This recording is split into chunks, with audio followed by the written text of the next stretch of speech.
로마의 그 사기를 보면은 이런 기록이 있습니다. 주후 약 3, 4년경에 로마 제국이 아주 최고의 전성기죠. 로마 제국이 그 지중해 연안을 다 정복하고 이집트를 정복하고 아라비아 근동까지 완전히 정복하고 그런 아주 최고의 강국으로 군림한 시기입니다. 예수님이 오신 지 한 3, 4년 정도. 근데 그때 메비우스라는 산이 있었어요. 그리고 그 산 주위에는 약 한 2천여 명 정도가 그 산 주위에 둘러 살았습니다. 그런데 하루는 그 촌락에 한 지긋이 나이 먹은 한 노인이 와서 예언을 선지자처럼 이렇게 예언을 하는 겁니다. 곧 저 메비우스 산에 화산이 폭발할 것이고 그리고 그 피해로 인하여 이 마을은 다 불바다가 될 거다. 그러니까 너희들은 이곳을 피해라, 떠나라, 이렇게 경고 메시지를 주었습니다. 근데 이 사람들은 그 노인의 그 경고를 귀담아 듣지 않고 여전히 로마의 관습에 따라서 술과 쾌락과 이렇게 빠져서 살았습니다. 그리고 정확히 16년이 지난 후에 그 메비우스 산이 폭발해서 그 주민 중에 단 한 명도 살아남지 않고 다 그 용암에 덮여서 그 마을도 그 사람도 흔적도 없이 사라졌다고 하는 그런 기록이 있습니다.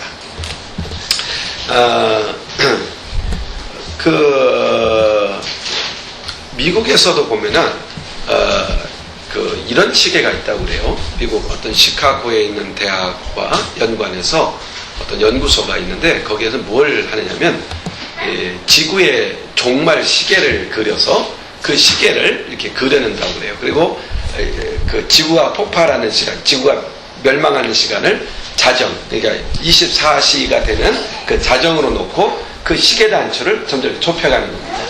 그래서 얼마나 종말이 가까웠는가 하는 그런 시계를 그려가고 있다고 그래요. 그런데 얼마 전에 기록해 보니까 그 종말의 시간이 3분 전인가 이렇게 단축이 됐다고 그래요. 얼마 전까지 5분 전까지 얘기 들었는데 지금 한 3분 전 정도로 이렇게 단축이 되어 있대요. 그리고 그 이유는 국제 간의 분쟁이라든지 핵 위기라든지 또는 자연 생태계 파괴라든지 특이한 질병의 출현이라든지. 근데 더 위험한 것은 민족 간의 갈등, 종교 간의 갈등, 계층 간의 갈등, 이런 것들이 결과적으로는 사회와 국가를 파멸하는 종말로 간주되고 이렇게 있었던 것을 보게 됩니다. 우리가 종종 이 세상을 보면서 과연 이 세상은 영원할까? 라는 퀘스천을 던져보죠. 나는 이 세상에서 영원히 살 수 있을까? 제가 우리 서영이보다 더 적었을 때, 그러니까 한 초등학교 2, 3학년 때 그런 질문을 스스로 던져본 적이 있어요. 나도 죽을까? 라는 질문이에요. 나도 죽을까? 그런 질문을 내게 내 자신을 던져봤어요. 그리고 제가 낸 대답은 나는 절대 죽을 것 같지 않다는 느낌이었어요. 죽음은 나와 관계없고 죽음은 전혀 관계없는, 나와 전혀 관계없는 것이다. 나는 죽지 않을 것 같다. 그런 생각을 가졌던 적이 있었습니다. 그러나 베드로 사도는 이런 말씀을 합니다. 베드로전서 4장 7절에 만물의 마지막이 가까웠으니 그러므로 너희는 정신을 차리고 근신하여 기도해라. 그러니까 만물의 마지막이 가까웠다. 이렇게 진단을 내려주고 있습니다. 근데 이 사실은 꼭 염두에 두셔야 돼요. 우리에게는 마지막이 있습니다. 시작이 있고 마지막이 있는 거예요. 이 사실을 받아들이지 않으면 인생이 아주 불행해지는 겁니다. 우리가 생각할 때 인생에는 마지막이 있다, 이거 받아들이는 것이 인생을 불행하게 할 것 같아서 자꾸만 사람들은 잊어버리려고 애를 쓰지만 그렇지 않아요. 있는 그대로를 받아들일 때 길을 찾을 수가 있는 것이죠. 분명한 것은 우리들이 살아가면 살아갈수록 정해진 그 시간은 점점 다가오고 있다는 거예요. 틀림없이 다가오고 있어요. 그래서 진정한 지혜로운 사람은 내게 마지막이 있다는 것을 인정하고 받아들여야 되는 겁니다. 그리고 그 시간의 흐름을 점검해야 돼요. 내게 얼만큼의 시간이 남아있는가를 예측하고 점검해 볼 수 있어야 돼요. 그리고 그 시간들 속에서 하나님께서 내게 무엇을 원하시고 계신가를 생각하는 것, 이거 신앙생활에서 매우 중요한 것입니다. 하나님께서는 1년을 만들 때 1월을 만들고 12월을 만들었죠. 왜 그러셨을까요? 시작이 있고 마지막이 있다는 것을 보여주는 것입니다. 시작과 끝이 있음을 주님은 말씀하시되 이렇게 말씀하세요. 우리 하나님은 시작도 없으시고 끝도 없으신 분이에요. 그런데 하나님은 자신을 우리에게 소개할 때 이렇게 소개했어요. 나는 알파이고 오메가다. 나는 시작이고 마지막이다. 근데 이 마지막이라는 오메가라는 말은 영혼으로 들어간다는 그런 의미를 갖고 있어요. 그러니까 다시 말해서 이 땅에 사는 우리를 찾아오시는 우리 주님께서 너희들은 이 땅에서 처음과 마지막이 다 누구에게 있다? 하나님께 있다. 바로 이 사실을 말씀을 통해서 가르쳐주고 있습니다. 그래서 이 땅을 사는 게 전부구나, 이런 생각을 갖는다는 것은 참 어리석은 생각입니다. 오늘이라고 하는 시간, 우리가 살아가는 오늘이라는 시간은 영원으로 이어지는 시간이지만, 그러나 분명한 것은 영원으로 들어가는 전주곡에 불과합니다. 토마스 브라운이라고 하는 사회학자며 종교학자가 있습니다. 이 사람이 그의 글에서 이런 표현을 쓴 적이 있어요. 우리가 사는 이 시간은 영원이라는 시간 속에 있는 아주 짧은 시간을 보내는 것이다. 그러니까 우리가 이 땅에 사는 시간이 긴 것 같지만 아주 짧다는 것을 강조하면서 표현을 합니다. 하나님은 사람에게 영원을 사모하는 마음을 주셨다 그랬어요. 이 말은 두 가지로 이해될 수 있어요. 사람은 유한한 존재라는 것을 단정하는 거예요. 근데 유한한 존재인데 영원을 사모하게 하셨다고 했어요. 그래서 전도서 3장 11절에 보면 이렇게 말씀을 합니다. 혹시 기록되어 있나요? 제가 한번 읽어드릴게요. 하나님이 이 모든 것을 지으시되 때를 따라 아름답게 하셨고 또 사람들에게 영원을 사모하는 마음을 주셨느니라. 그러나 하나님의 하시는 일의 시종을 사람으로는 측량할 수 없느니라. 영원을 사모하는 마음. 인간은 영원히 사는 존재로 하나님이 만드셨죠. 그런데 인간이 하나님을 떠남으로써 그 영혼을 잃어버렸습니다. 그러나 하나님께서는 희미하게나마 그 마음속에 영혼을 사모하는 마음을 남겨두셨습니다. 이건 대단히 중요한 겁니다. 이 세상의 피조물 가운데 영혼을 사모하는 존재는 인간밖에 없습니다. 그리고 이 영혼을 사모하는 마음이 희미하지만 우리 사람 안에 존재하게 하심으로써, 주님이 남겨두심으로써, 이 은혜입니다. 하나님이 이걸 남겨두심으로써 우리가 복음을 듣고 복음을 들을 때 복음을 영접하고 구원을 얻게 하는 그런 씨가 되게 하셨던 겁니다. 우리의 삶의 중심이 오늘이 아니라 영원에 있다는 것을 주님은 우리에게 분명하게 기록으로 남겨두셨던 겁니다. 그러므로 이것을 분명히 좀 짚고 넘어가야 돼요.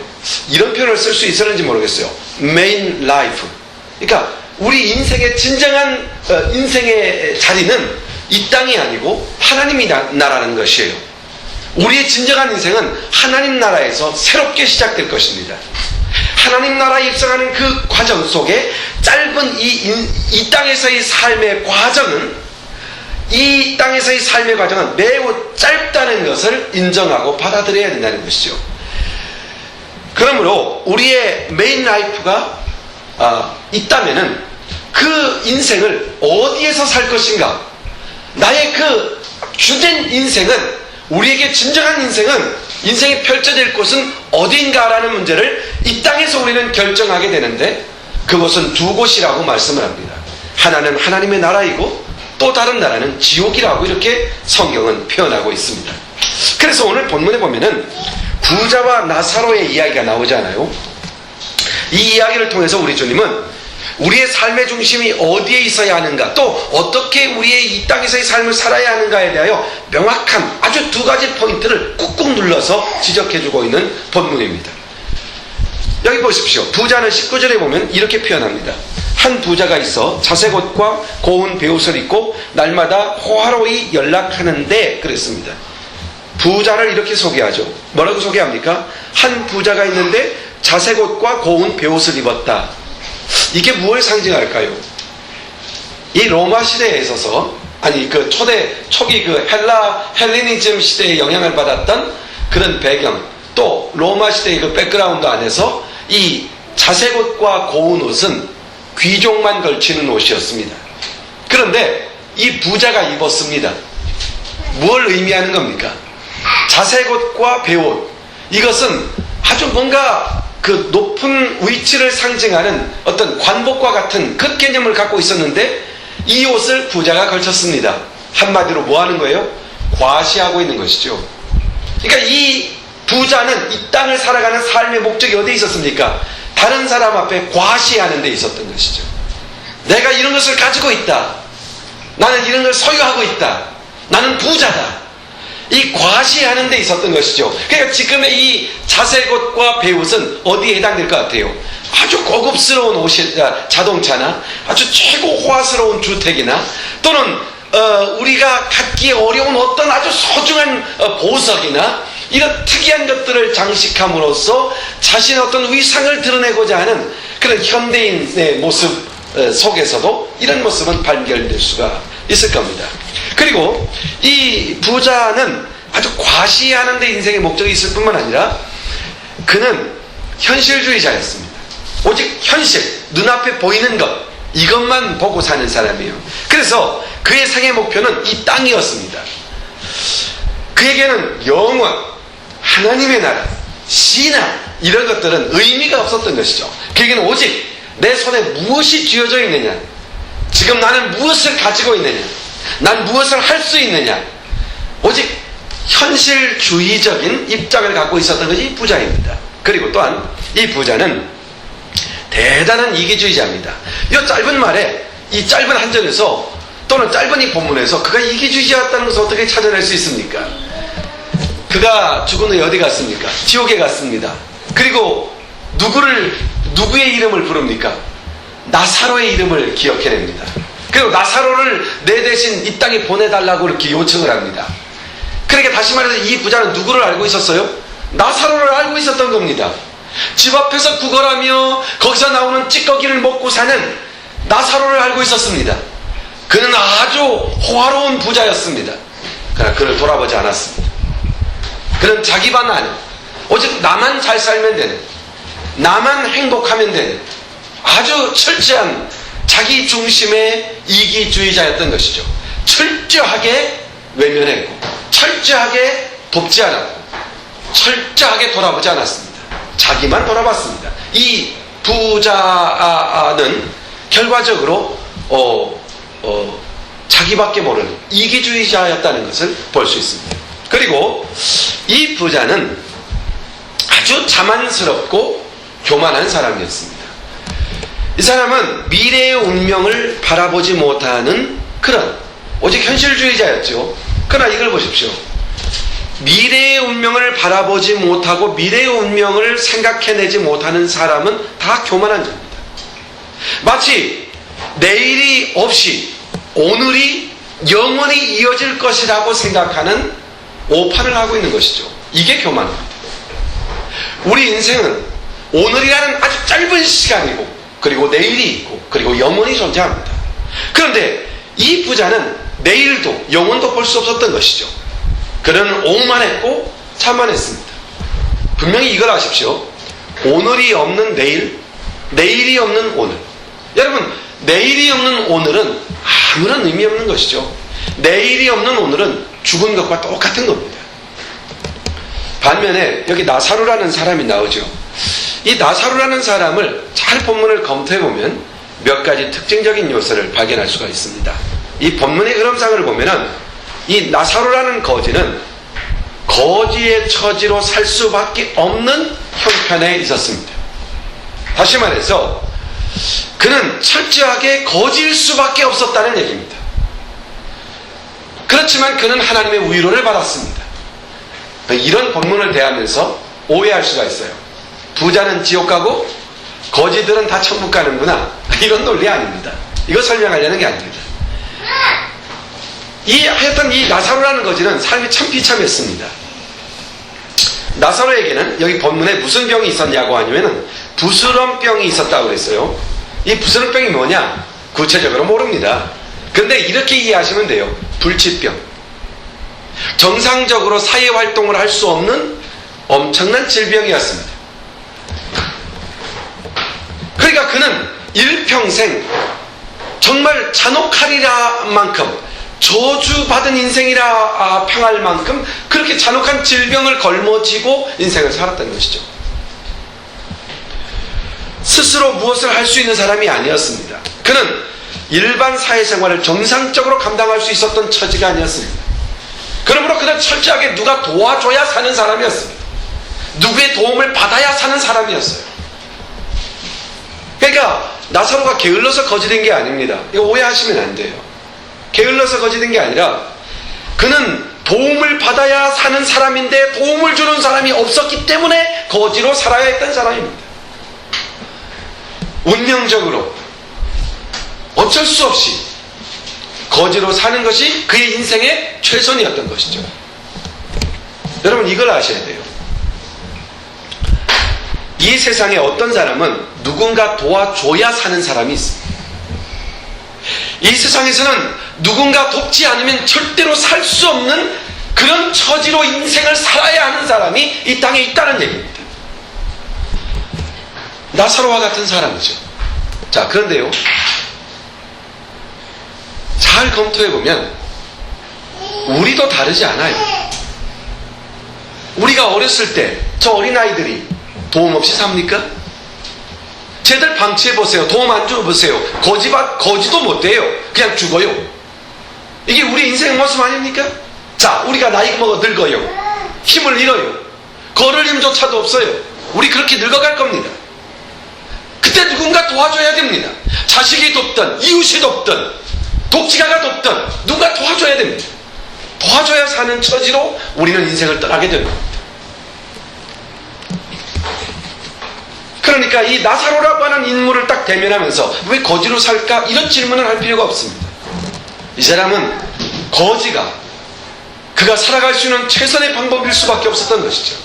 그러면은 왜 이런 저주스러운 인생, 저주스러운 삶을 사는 사람을 이 땅에 두는 걸까요? 왜 거지가 있는 걸까요? 왜 불치병 환자가 있는 것일까요? 왜 자기 힘으로는 도무지 헤쳐나갈 수 없는 그런 병자나 그런 질병이나 그런 고통을 당하는 사람이 이 땅에 살아야만 할까요? 엄밀히 말하자면 그들은 정상적인 사람들을 위해서 있는 사람들입니다. 다시 말해서 그들은 우리가 함께 나누어야 할 사람으로 이 땅에 있는 것이죠. 나누어야 할 사람으로 이 땅에 있게 하신 겁니다.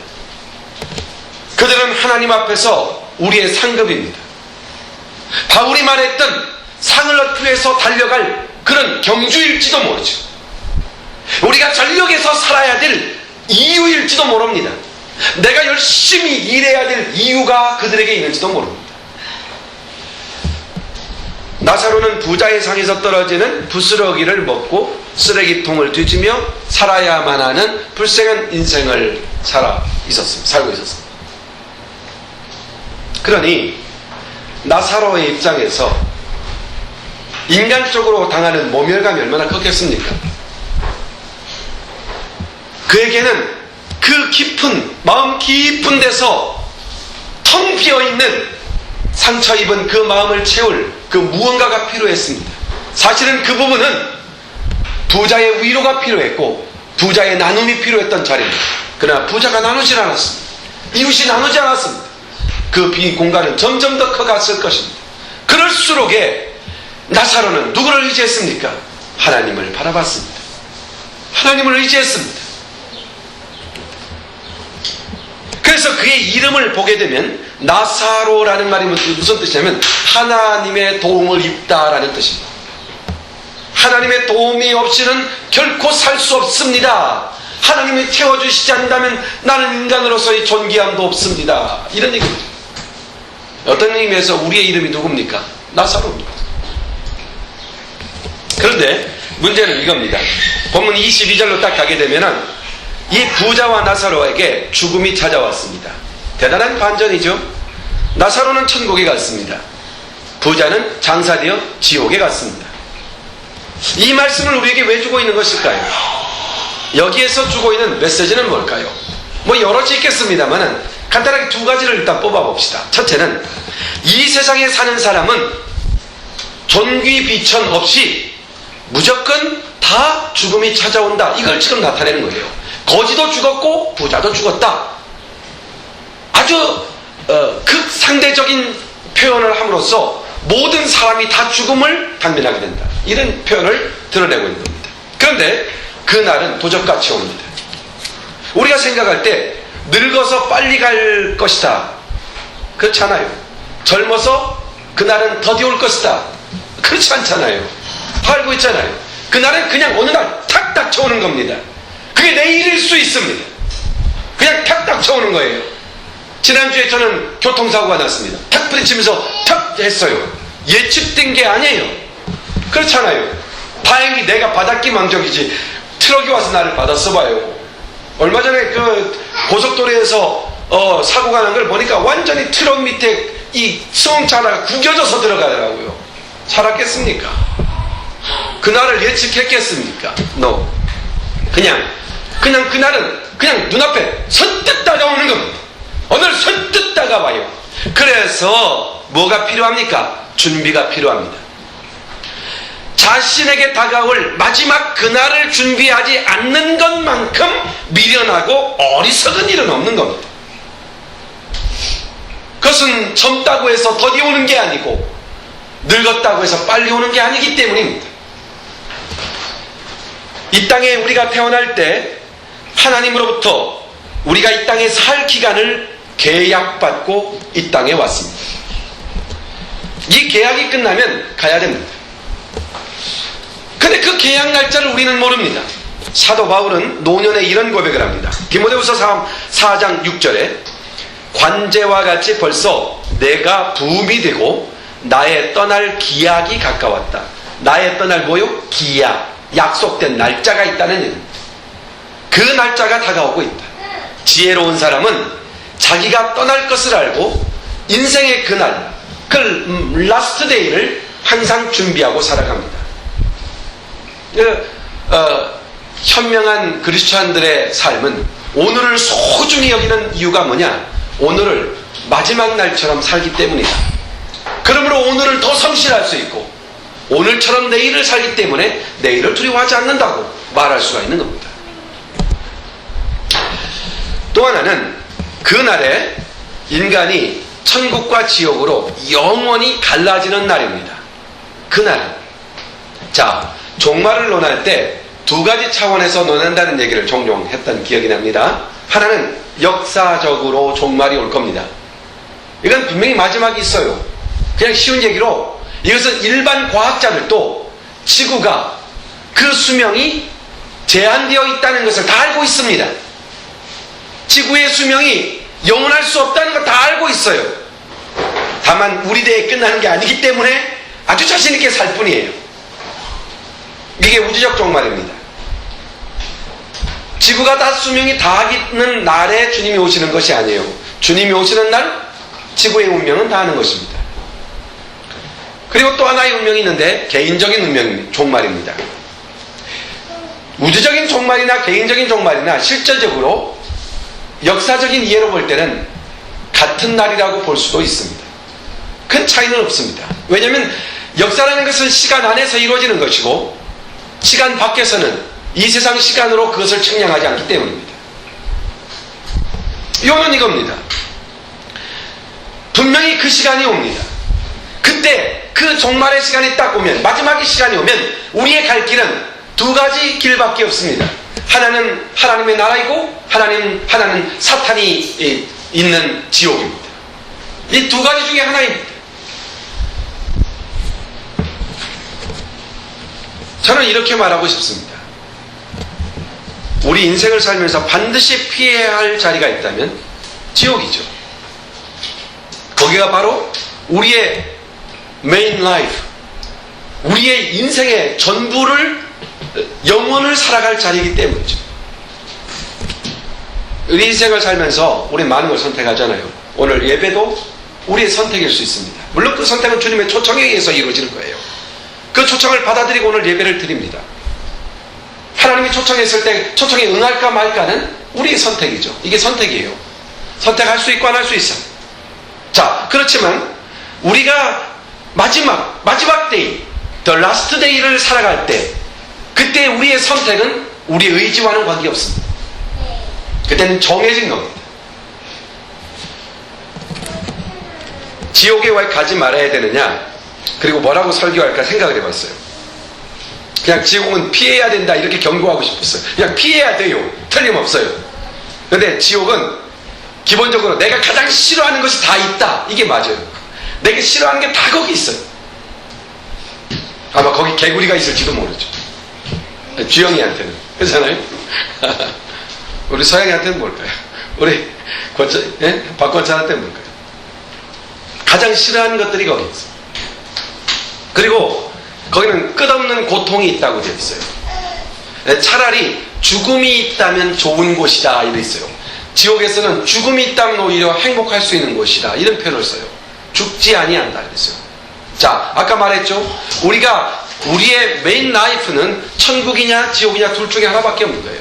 죽을 수 있는 곳이 아니에요. 우리가 창조될 당시부터 우리는 죽을 수 있는 존재로 피조되질 않았어요. 인간은 단절될 존재로 이 땅에 존재하지 않아요. 왜? 하나님으로부터 우리가 왔기 때문이에요. 그분은 영원한 속성을 지녔기 때문에 그 속성을 우린 버릴 수가 없어요. 다만 우리의 영혼을 어디서 보낼 것인가에 문제만 있을 뿐이에요. 저는 이런 스토리를 들으면서 하나님께서 왜 이런 계획을 세웠는지에 대해서 궁금해 본 적이 있어요. 근데 한참 생각하다가 깊은 딜레마에 빠졌어요. 그리고 결정을 했어요. 그것은 내가 생각할 영역이 아니라는 거예요. 그리고 성경을 보면 딱 이렇게 말했어요. 너희가 생각할 것 그 이상을 생각하지 말고 그랬어요. 우리가 생각할 수 있는 것은 여기까지예요. 내가 천국에서 살 것인가 지옥에서 살 것인가, 여기까지가 우리의 일이에요. 천국에서 어떤 삶이 이루어질까, 지옥에서 어떤 고통이 이루어질까 라고 하는 것은 주님의 경고한 것만큼만 알면 돼요. 그래, 분명한 것은 지옥은 선택되면 안 되는 거예요. 오직 형벌과 용서가 없는 영원한 심판이 있는 곳, 이게 지옥이라고 말합니다. 그러나 천국은 어떤 곳입니까? 천국은 위로와 기쁨, 이 두 단어로 성경은 종종 표현합니다. 그리고 요한계시록 21장에 가게 되면 천국의 모습을 몇 가지로만 비유적으로 설명을 했어요. 그 중에 2절에 보면 이런 표현이 나와요. 남편을 위하여 신부가 단장한 것 같더라. 자, 천국이 어떤 곳이냐? 남편을 위하여 신부가 단장했다, 이런 말하죠. 어떤 부인들이나 여자분들 만날 때 정말 이쁘단 말이에요. 아름다움을 묘사할 때 뭐라고 표현합니까? 꼭 신부 같다고. 그렇잖아요. 그 말은 무슨 말이에요? 극히 아름답다고. 정말 극히 아름답다고. 자, 그러면 반면에 신랑이 나오죠. 그런 극히 아름다운 신부를 보고 있는 신랑은 어떻겠어요? 행복하죠. 그래서 이 표현은 이 두 가지로 정리가 되는 거예요. 하나님의 나라는 아름답다, 하나님의 나라는 행복하다, 이렇게 표현하고 있는 것이죠. 그리고 계시록 21장 3절에 보면은 천국을 이런 표현을 써요. 하나님의 장막이 사람과 함께 있으며 그랬습니다. 하나님의 장막이 사람과 함께 있다. 그러니까 하나님의 나라는 하나님과 우리가 함께 더불어 이웃집 식구처럼 이렇게 살아가는 관계라는 거예요. 정말 놀랍죠. 그게 얼마나 신비스러울지는 하나님이 어떤 분이신가를 생각하면 금방 답이 나오는 거예요. 그리고 계시록 21장 4절에 보면 하나님의 나라는 눈물이 없는 나라, 사망이 없는 나라, 애통이 없는 나라, 곡하는 것, 피 없는 나라, 아픈 것이 없는 나라, 이런 표현을 씀으로써 하나님의 나라에 하나님 나라에도 어떤 소셜, 사회가 있다는 것을 발견할 수가 있죠. 그리고 그 사회의 모습이 어떤 모습으로 전개될 것인가를 그려주게 하는 그런 표현들입니다. 그리고 계시록 21장 21절에 가게 되면은 천국에는 12문이 있는데 다 진주로 되어 있더라 그랬어요. 왜 이런 표현을 썼을까? 진짜 천국에는 진주로 된 문이 실존할까요? 물론 이 세상에 진주가 천국에 있을 리는 없어요. 그렇게 퀄리티가 떨어지는 나라가 아니에요. 그럼 왜 이런 표현을 썼을까? 10이라는 숫자는 완전을 표현하는 숫자라고 알고 있죠? 완전한 숫자예요. 그러면 진주라는 표현은 뭘까요? 진주가 의미하고 있는, 진주라는 보석이 의미하고 있는 것들이 있어요. 부드러움, 자연스러움, 고상함, 높은 품위, 이런 것들이 진주가 의미하고 있는 거예요. 그러니까 다시 말해서 평안, 안정, 고상함, 품위를 지닌 그런 고상함을 가진 나라가 하나님의 나라라는 표현들을 이런 묘사로 쓰고 있는 것이죠. 더 나아가서 계시록 21장 21절 하반절에 보면 이런 말씀으로 나갑니다. 성의 길은 맑은 유리 같은 정금이다. 참 비유가 특이하죠. 자, 성의 길은 맑은 유리 같은데 보니까 정금과 같다. 아니, 정금이 어떻게 유리 같아요? 유리 같은 정금이 있어요? 한번 금반 있으면 보세요. 아무리 닦아놔도 유리 같을 수가 없죠. 투명하지 않죠. 얼마나 광채가 나며 아름다운가, 그런 뜻이에요. 그러니까 유리같이 광채가 나고 바짝바짝 빛나고, 그리고 금이다. 정금의 그 아름다움. 이걸 뭘 의미하겠어요? 영광을 의미한 거예요. 영광. 한없는 영광. 그러니까 하나님의 나라는 그런 영광으로 채워져 있는 나라이다, 이렇게 표현하고 있습니다. 그러므로 이제 중요한 건 이거예요. 어떻게 무엇을 하며 그날을 우리는 준비할까? 이게 중요하겠죠. 그 나라를 소유하고 그 나라를 얻게 된 우리가 그 나라를 어떻게 준비될까? 오늘은 바로 그 나라를 위해 준비된 날이다. 이 땅에서의 삶은 바로 하나님 나라에서의 삶을 준비하는 삶의 과정이다 라고 성경은 설명해 갑니다. 그러므로 예수 그리스도를 신뢰하는 것, 이것만큼 중요한 게 없어요. 우리의 인생에서 예수를 믿고 예수를 영접해서 그분과의 관계를 맺고, 또 그와의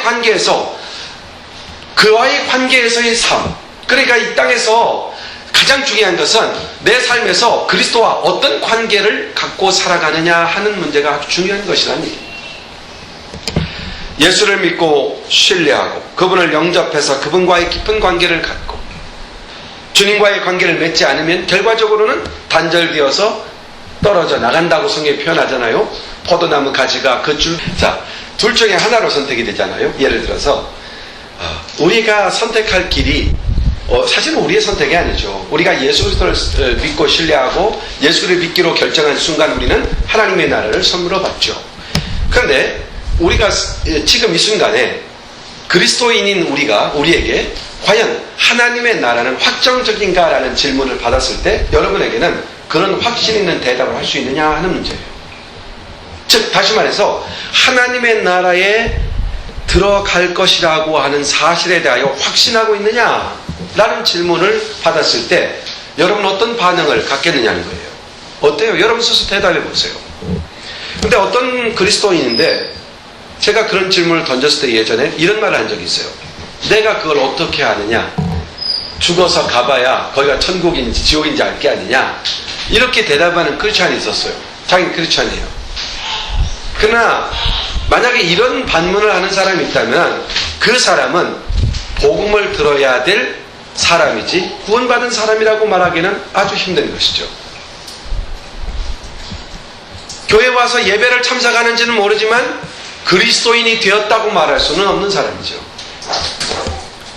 내가 천국에 갈 사람인지 아닌지를 우리는 분명히 알고 있어야 합니다. 내가 갈 곳이 어딘지 알기 때문에 오늘 준비할 수 있는 거예요. 그렇다면 내가 천국에 간다고 하는 사실에 대해 어떻게 확신할 수 있습니까? 그것은 예수 그리스도와의 관계에서 하는 겁니다. 나와 예수 그리스도와 어떤 관계가 되어 있느냐는 것이죠. 주님과의 관계는 복음을 들음으로부터 시작되는 겁니다. 복음은 영접할 때까지 들어야 될 내용이고 또 복음은 영접한 이후에도 들어야 되는 말씀입니다. 왜 그럴까요? 복음은 우리가 살아가는 삶의 기초이기 때문입니다. 내가 예수 그리스도를 복음을 듣고 예수 그리스도 안으로 들어왔고 그리스도인의 삶을 살고 있다면 이 삶의 기초가 복음에 기초하기 때문입니다. 그래서 우리는 그리스도 안에 들어오기 위해서 복음을 들어와야 되지만 그리스도 안에서 살아가기 위해서 복음을 들어야 합니다. 그 복음을 정확하게 정돈하고 그 복음을 기초로 삼고 있어야 하는 것이죠. 그리고 그것은 늘 점검되어야 합니다. 그렇다면 여러분은 복음을 들었고 복음을 가지고 있습니다. 그렇다면 제가 여러분에게 이렇게 물어볼 수 있겠죠. 복음이 무엇입니까? 라는 질문을 받을 수 있겠죠. 또 여러분은 복음이 뭐다라고 설명할 수 있어야 되겠죠. 어떻습니까? 만약에 여러분이 복음을 들었고 복음 안에 들어와서 그리스도인이 되었고 하나님의 영광스러운 시민이 되었고 천국을 유업으로 받는 사람이 되었다면 복음이 무엇이냐라는 질문 앞에 왜 머뭇거리게 됩니까? 그것은 아까 한번 설명한 거 기억나죠? 내가 그리스도 안에 들어오기 위해서 복음을 들어야 하지만 그리스도 안으로 들어온 다음에 우리는 복음을 다시금 들어야 되는 겁니다. 그래서 로마 교회에게 사도 바울은 복음을 내가 다시 너희에게 복음을 전하야겠다고 말한 겁니다. 복음을 듣고 복음으로 다시 한번 정돈하고 내 삶의 터전이 복음 위에 있는가를 날마다 확인해 가셔야 되는 겁니다.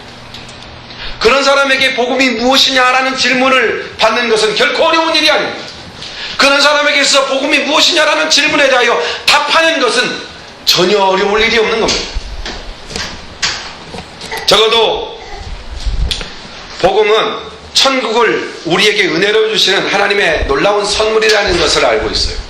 그리고 이 복음은 우리가 어떻게 천국에 갈 수 있는가 그 길을 우리에게 정확하게 제시하는 것이며 그 길 자체를 선물로 받는 것이죠. 그래서 이 복음을 아주 간단히 정리하면 이렇게 정리할 수 있는 거예요. 너무 쉽게 정리할 수 있죠. 예수 믿으면 천국에 갑니다. 이게 복음이죠. 예수 믿어야 천국 갑니다. 예수 믿으면 천국 갑니다. 예수 믿어 천국에 갑니다. 이게 복음입니다. 그런데 아주 이 간단한 아주 이 심플한 말 속에 적어도 예수 믿으면 천국 갑니다 라는 이 말 속에는 적어도 몇 가지의 구체적인 고백이 담겨 있어야 하는 겁니다.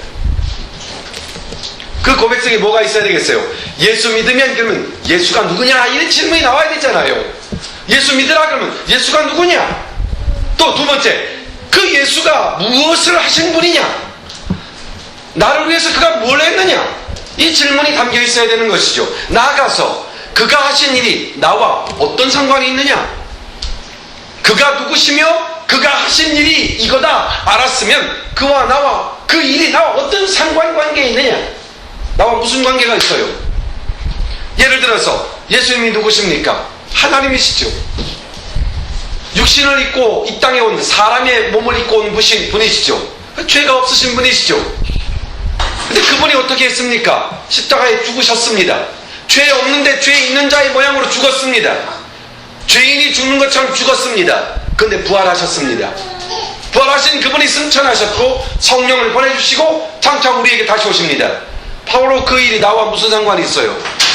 예수 그리스도의 십자가에 죽으실 때 그 죽으신 죄인으로 죽으신 그 죄인의 모습이 바로 나였다는 것이죠.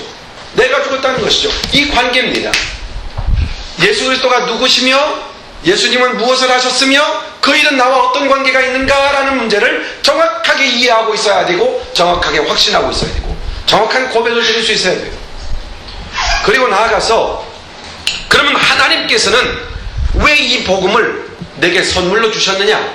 그 하나님을 아셔야죠. 아들을 보낸 하나님. 왜 나에게? 거기에서 우리는 비로소 하나님의 사랑을 맞닥뜨리게 되는 것이죠.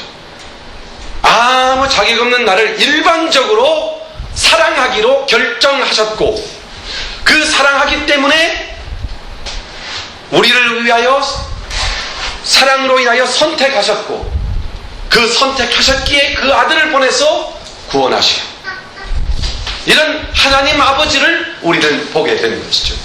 나아가서 그러면 내가 그 예수님을 믿으라 그러면 구원을 얻는다라고 했는데 믿는다는 게 뭐냐? 라는 질문이 있어야죠. 적어도 복음에는 이 5가지 질문은 다 포함되어 있어야 하는 거예요. 예수 믿으면 구원받는다, 이 말 한마디로는 안 된다는 얘기예요. 예수 믿으면 구원받는다는 그 내용, 그 말 속에 담겨져 있는 이 5가지 정도의 기본적인 내용을 가지고 있을 때 예수 믿으면 구원 얻는다고 하는 이 정확한 구원의 사람이 되는 것이죠. 그러면 예수 믿는다는 게 뭡니까? 그것은 내 자신이 예수 것이 되었다는 거예요. 왜요? 그리스도가 십자가에 죽으셨을 때 그 죽으심이 예수의 죽음이 아니라 내 죽음이었다는 얘기예요. 그 주님이 대신했다는 거예요. 바로 이 상관관계. 그러므로 예수님의 부활이 내 부활이 되는 것이고, 예수님의 승천하심이 나를 위한 것이 되는 것이며, 그리고 성령을 보내신 것이 나를 위한 것이고, 주님의 재림이 나를 위한 것이 되는 것이죠. 바로 이것, 그리스도의 하신 일에 내 자신을 전적으로 드리는 것, 이게 믿음이라고 하는 것이에요. 이해가 되고 있나요? 이렇게 믿고 있어요? 지금 이 내용이 다 이해가 돼요? 이해가 되느냐고요? 지금 누구한테 내가 보고 질문하고 있는데 왜 대답을 했어요? 이해가 돼요, 이 내용이? 자, 마음을 다른 데 두고 있는 거 아니에요, 혹시? 대단히 중요한 문제예요.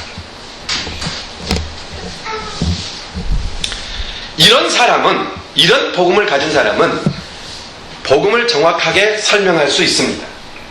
그리고 이런 사람은 분명한 천국인입니다. 이 사람에게는 확신 있게 이렇게 말할 수 있습니다. The last day, 그 마지막 날에 우리는 열린 천국문을 보게 될 겁니다. 이건 확정적이며 변할 수 없는 일입니다. 본문 27절과 28절에 오면 지옥에 간 부자가 지옥에서 아브라함과 함께 있는 나사로를 보게 되죠. 이런 것들은 신학적으로 많은 설명이 필요합니다만은 우리는 그건 풀 필요가 없어요. 근데 이 아브라함에게 왜 아브라함에게 간청했는가 하는 문제도 질문거리가 됩니다만은 그건 지금 설명할 내용이 아니에요. 일단 아브라함이 천국에 있는 사람이니까 질문할 수 있겠다 이렇게 보자고요. 이 지옥에 간 부자가 아브라함에게 질문했습니다. 요청했습니다. 그러면 가로되 구하노니 아버지여 나사로를 내 아버지의 집에 보내소서. 내 형제 5이 있으니 저에게 증거하여 저희로 이 고통받는 곳에 오지 않게 해주십시오. 이렇게 요청을 합니다. 그때 주님의 말씀이 이렇게 나옵니다. 아브라함이 가로되 저희에게 모세와 선지자가 있으니 그들에게 들을지니라 그랬어요. 이것은 상당히 중요한 말입니다. 모세와 선지자가 누굽니까? 모세는 율법, 즉 말씀을 대표하는 사람이고, 선지자는 누굽니까? 그 말씀을 증거하는 사람 아닙니까? 그러니까 성경이 이 땅에 있고 그 성경을 증거하는 누가 있어요? 전도자가 있다는 것이죠. 지금 나사로가 가더라도 나사로 보고 믿을 수가 없다 이거죠. 오직 구원은 말씀으로 인하여 나는 것이다. 이건 확정적으로 정돈해 두고 있는 겁니다. 내가 지금 예수를 믿었다는 것보다 축복이 없습니다. 내가 예수를 믿지 못하면, 지금 내가 예수를 믿지 못하면 나중에도 믿지 못하고, 그리고 우리는 천국문에 설 수가 없죠. 예수를 믿게 되었다는 것, 이게 얼마나 큰 일인지 몰라요. 우리의 몸이 낡고 남은 것은 아무것도 없을 때가 올 겁니다. 그리고 아무도 우리를 인정해주지 않는 날이 올 수도 있습니다. 그러나 내가 지금 예수 그리스도를 믿고 있다면 우리는 하나님께 인정을 받게 될 것입니다. 그리고 그 나라에 있게 될 겁니다. 믿음으로 산다는 것, 이것이 이제 무엇보다 아주 중요한 것이 됐죠. 믿음으로 산다는 것. 그러면 믿음으로 산다는 게 뭡니까? 아까 믿음을 논했습니다. 예수 그리스도를 믿는 믿음, 구원하는 믿음이죠. 그것은 믿음의 내용이 정확해야 됩니다. 그러면 예수 믿는 사람으로서 믿음으로 살아간다는 건 뭡니까? 신앙생활이죠. 믿음으로 사는 것. 내가 이 믿음이 중요하다 우리가 강조할 때 2가지 차원을 다 이해가 돼야 돼요. 하나는 복음, 하나는 복음을 가진 자의 삶. 이게 둘 다 믿음으로 사는 거예요. 자, 그럼 믿음으로 산다고 할 때 믿음으로 산다는 것은 뭘까요? 적어도 5가지 정도로 정리할 수 있어요. 첫째는 말씀의 약속을 믿고 사는 거예요. 이게 믿음이에요. 기도 응답의 약속을 믿고 사는 거예요. 말씀을 믿고 기도 응답을 믿고, 더 나아가서 보호와 인도하심을 믿고 주님과 함께 살아가는 거예요. 즉 함께 한다고 하신 약속을 믿는 거예요. 이게 믿음이에요. 말씀을 믿고 기도 응답을 믿고 함께 하신다는 약속을 믿고 예수 이름의 능력을 믿어야 돼요. 예수 이름으로 무엇인지 구하면 주겠다고 하신 예수 이름의 능력이 있어요. 요 믿음이에요. 내가 믿음으로 산다 그럴 때 적어도 이 네 가지를 이야기해야 돼요. 이 믿음으로 살 때, 예수의 이름으로 살 때 뭐가 와요? 승리가 와요. 이 승리를 착각하면 안 돼요. 이 승리는 다른 사람을 밟고 일어서서 그 사람보다 우월한 자리에 있는 승리를 말하는 게 아니에요. 이 승리는 내 자신과 죄에 대한 승리예요. 분노가 일어나요. 그 분노 때문에 분노를 해결하려고 하면 다른과 싸워야 돼요. 그러나 내게 일어나는 분노를 그리스도 안에 굴복시킬 수 있다면 이게 승리예요. 천국을 가진 사람, 천국을 기다리는 사람, 천국을 기다리며 오늘을 사는 사람, 이게 우리입니다. 천국을 바라보며 이 땅에서 하나님의 뜻을 이루어 드릴 수 있는 사람, 이것도 우리입니다. 이 땅을 살지만 분명히 이 땅에 있지만 마음의 천국의 평화를 품을 수 있는 사람, 이것도 우리입니다. 천국 소망이 있기에 이 땅을 정복하고 다스리고 충만하라는 명령을 수행해 갈 수 있는 것도 우리입니다. 하나님의 나라에 들어가는 날을 그리며 오늘을 살아가셔야 합니다. Everyday, 오늘을 살아가는 겁니다. 그리고 그 나라를 바라보며 이 땅에서 주신 삶을 값지게 살아야 합니다. 이 시간은 짧은 시간이기 때문에 아주 값지게 써야 합니다. 그리고 천국 소망을 가슴에 담고 하나님을 사랑하고 이웃 사랑하기를 멈추지 말아야 합니다. 이게 우리들의 신분증이기 때문입니다. 하나님을 사랑하고 이웃을 사랑하는 것, 이게 우리의 신분증입니다. 그리고 우리 모두가 기쁨과 축복의 천국에서 다 보게 될 것입니다. 영원한 천국을 소망하며 오늘을 사는 저와 여러분 되기를 축원합니다. 기도하십시다. 하나님 아버지, 고맙고 감사합니다. 주님의 은혜로 우리가 살아가고 또 오늘 또 예배하고 있습니다. 오늘 예배를 통하여 영원한 하나님의 나라를, 우리에게 허락된 영원한 하나님의 나라를 다시 한번 리마인드 할 수 있게 해주셔서 감사합니다.